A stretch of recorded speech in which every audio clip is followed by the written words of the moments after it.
Αυτό το καλοκαίρι πήγα στην Αλάσκα με την γυναίκα μου. Ξεκινήσαμε το ταξίδι μας στο Vancouver του Καναδά.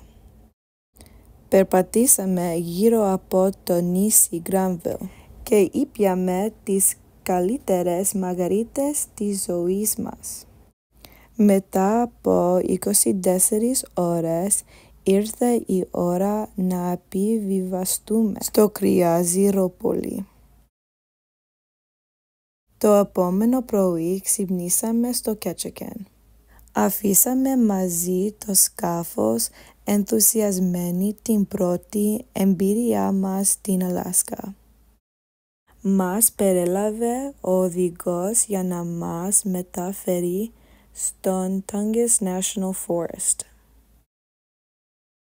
Ανεβήκαμε στο βουνό με ένα φορτηγάκι.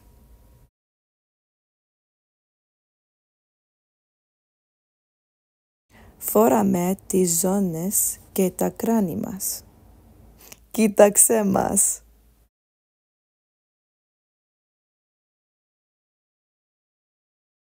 Δοκιμάσαμε 7 την εναέρια τροχάλια, δηλαδή zipline.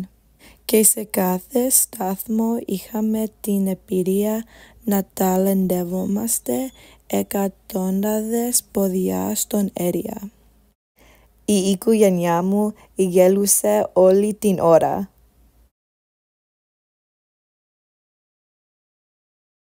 Αφήσαμε το δάσος και ψωνίσαμε στο κέντρο της πόλης Ketchikan. Επιστρέψαμε στο πλοίο για δίπλο βραδινό και μερικά τυχαία παιχνίδια στο καζίνο στο πλοίο. Δεύτερη μέρα σταματήσαν στο Juneau. Ήταν μια βροχερή μέρα. Λόγω της βροχής, η εκδρομή μας με ελικόπτερο στο Mendenhall Glacier ακυρώθηκε. Αποφασίσαμε λοιπόν να κάνουμε πεζοπορία στον Παγατώνα. Είδαμε τον Παγατώνα από μακριά και βγάλαμε φωτογραφίες μαζί με το τοπίο. Επιστρέψαμε με τα πόδια στο ταξί μας και επιστρέψαμε στην πόλη.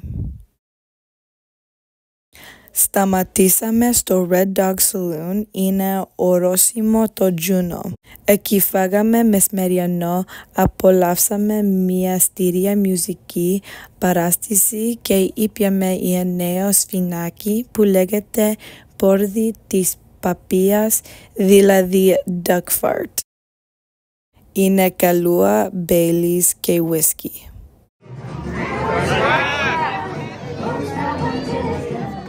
Μετά από πολλά ποτά φύγαμε.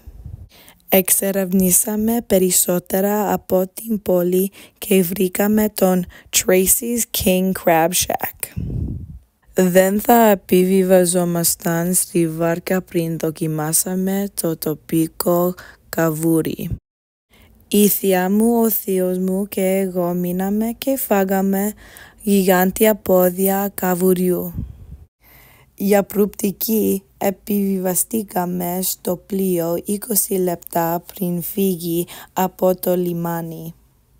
Επιβιβαστήκαμε στο πλοίο, φάγαμε οικογενειακό δείπνο και πήγαμε για ύπνο. Ξυπνήσαμε νωρίς το επόμενο πρωί στο Skagway. Αφήσαμε το σκάφος για μια περιήγηση με το τρένο. Είδαμε τα πανέμορφα βουνά και τους παγατώνες και μάθαμε για την ιστορία του Klondike Gold Rush. Το Skagway είναι μια πολύ μικρή πόλη με μόνο βουνά και την περιβάλλουν. Μετά τη βότα με το τρένο περπατήσαμε γύρω από την πόλη και εξερευνήσαμε το νεκροταφείο Gold Rush.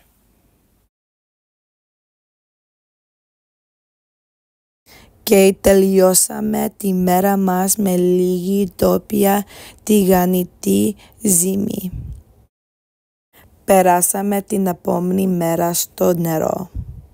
Είδαμε τον Glacier Bay και έναν από τους πιο διάσημους παγατώνες στον κόσμο, τον Margerie Glacier. Έκανε πολύ κρύο, αλλά η τοποθεσία ήταν εντυπωσιακή. Την υπόλοιπη μέρα χαλαρώσαμε και παρακολουθήσαμε το τοπίο από τα μπαλκόνια μας.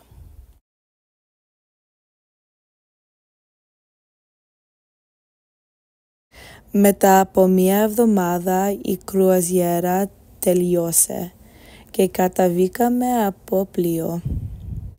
Πήγαμε ένα τρένο 2 ώρων από το λιμάνι στο Whittier στο Anchorage.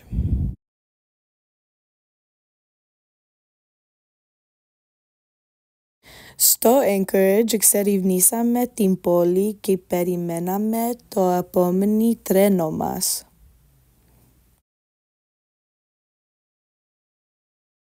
Την επόμενη μέρα επιβιβαστήκαμε σε ένα τρένο που μας πήγε στο Denali National Park. Το ταξίδι ήταν 8 ώρες. Στο Denali μπήκαμε στην καμπίνα μας, αλλάξαμε γρήγορα και βιάσαμε στην εκδρομή μας. Το τρένο μας χρειάστηκε περισσότερο από το αναμενόμενο. Ευτυχώς φτάσαμε έγκαιρα στο λεωφορείο και φύγαμε από το χωριό. Η οικογένειά μου και εγώ οδηγήσαμε γκουρούνα στα βούνα του Χίλι και του Dry Creek. Ήταν η πρώτη μου φορά που οδηγούσα είναι γκουρούνα και ήταν τόσο διασκεδαστικό. Η μέρα τελειώσε με μας πίσω στην πλατεία της καμπίνας να τρώγοντας καβούρι πίτσα και να κάνοντας παρέα σαν οικογένεια. Την επόμενη μέρα στο Denali πήγαμε ξεναγήσει με λεωφορείο Αγίρα Ζωής.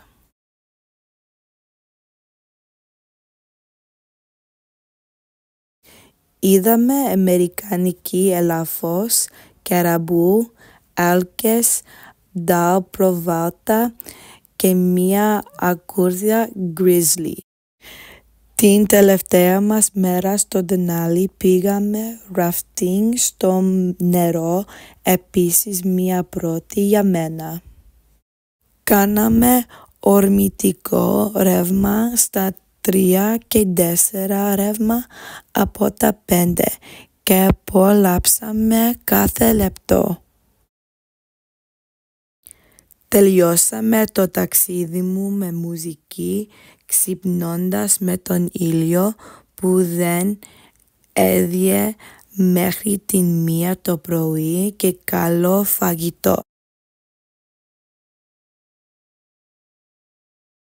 Το επόμενο πρωί πήγαμε στο Fairbanks και πετάξαμε πίσω στο Σικάγο.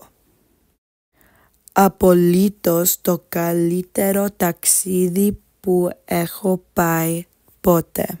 Συγγνώμη Ελλάδα, ευχαριστώ πολύ.